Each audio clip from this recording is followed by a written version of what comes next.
पड़ी बस।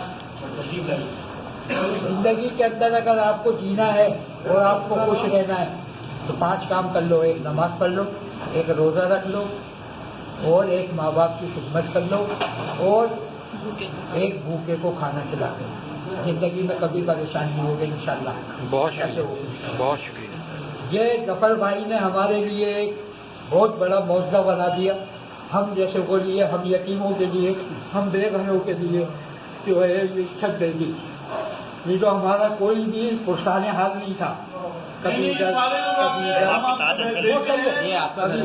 खुरम भाई इतना ख्याल रखते हैं, ये सब खाने पकाने वाला खड़ा हुआ, वही ये भी बड़ा ख्याल रखते हैं। नीचे शेजाद भाई में पूरी टीम जो है बड़ा ख्याल रखती है, बड़ा खुश रखती है। वो खाना नहीं खाता जब तक खाना नहीं खिलाता। सबको खाना खिलाने के बाद खुद खाता है।